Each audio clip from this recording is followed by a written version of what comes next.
வணக்கம் ஃப்ரெண்ட்ஸ். இன்றைக்கி ரோட்டு கடை ஸ்டைலில் கோபி ஃப்ரைட் ரைஸ் எப்படி செய்கிறதுன்னு பார்க்கலாம். இதுக்கு ஃபஸ்ட்டு கோபி 65 பண்ணிக்கலாம். ஃபஸ்ட்டு ஒரு பவுல் எடுத்துக்கோங்க. அதில் 3 டேபிள் ஸ்பூன் கார்ன்ஃப்ளவர் மாவு ஆட் பண்ணிக்கோங்க. அதுக்கப்புறம் 2 டேபிள் ஸ்பூன் அரிசி மாவு ஆட் பண்ணிக்கோங்க. காரத்துக்கு 1 டீஸ்பூன் மிளகாய்த்தூள், 1/4 டீஸ்பூன் கரம் மசாலா ஆட் பண்ணிக்கோங்க.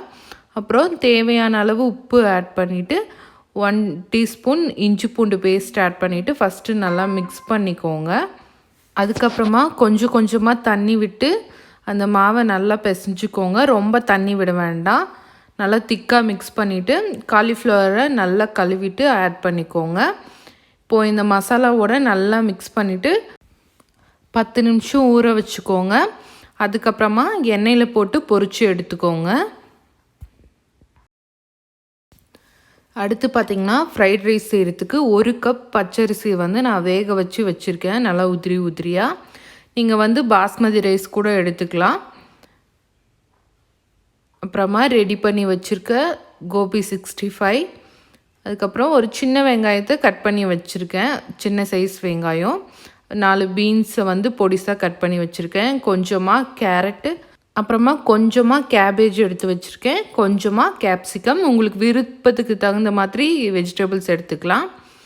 அப்புறம் இது பார்த்திங்கன்னா கொஞ்சம் சோயா சாஸ், இது டொமேட்டோ சாஸ், கொஞ்சம் மிளகாய்த்தூள், மிளகுத்தூள், கரம் மசாலா, இதெல்லாம் தான் தேவையான பொருட்கள். இப்போது ஸ்டவ் ஆன் பண்ணிவிட்டு கடாயை வச்சுக்கோங்க. கடாயில் நம்ம காலிஃப்ளவர் பொரிச்சோம்ல, அந்த எண்ணெயவே நான் ஆட் பண்ணுறேன். ஒரு 5 டேபிள் ஸ்பூன் அளவுக்கு. உங்கள் வீட்டில் குழந்தைங்க கொஞ்சம் வயசில் பெரியவங்க சாப்பிட்ற மாதிரி இருந்தாங்கன்னா கொஞ்சம் ஃப்ரெஷ்ஷான எண்ணெய் ஆட் பண்ணிக்கோங்க. இப்போது எண்ணெய் சூடானதும் நம்ம வெஜிடபிள்ஸ், வெங்காயம் எல்லாம் ஆட் பண்ணிக்கலாம். ஸ்டவ் நல்லா ஹை ஃப்ளேமில் தான் இருக்கணும். ஃப்ரைட் ரைஸ் செஞ்சு முடிக்கிற வரைக்கும் நல்லா ஹை ஃப்ளேமில் வச்சுட்டு வெஜிடபிள்ஸ் எல்லாம் ஒரு நிமிஷம் வதக்கிக்கோங்க.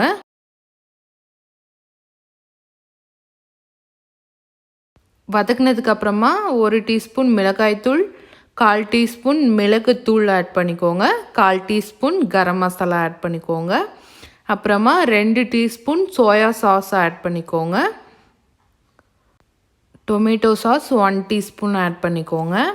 இப்போ இது எல்லாத்தையும் அந்த வெஜிடபிள்ஸோடு மிக்ஸ் பண்ணிவிட்டு அதுக்கப்புறமா ரைஸ் ஆட் பண்ணிக்கலாம். மிக்ஸ் பண்ணதுக்கப்புறமா ரைஸ் ஆட் பண்ணிக்கோங்க.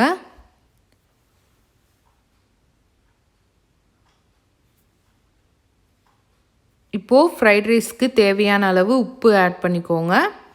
உப்பு ஆட் பண்ணதுக்கப்புறமா ரைஸை நல்லா மிக்ஸ் பண்ணிக்கோங்க. ஞாபகம் வச்சுக்கோங்க, ஸ்டவ் ஹை ஃப்ளேமில் தான் இருக்கணும். நல்லா மிக்ஸ் பண்ணதுக்கப்புறமா உப்பு கரெக்டாக இருக்கான்னு செக் பண்ணிக்கோங்க.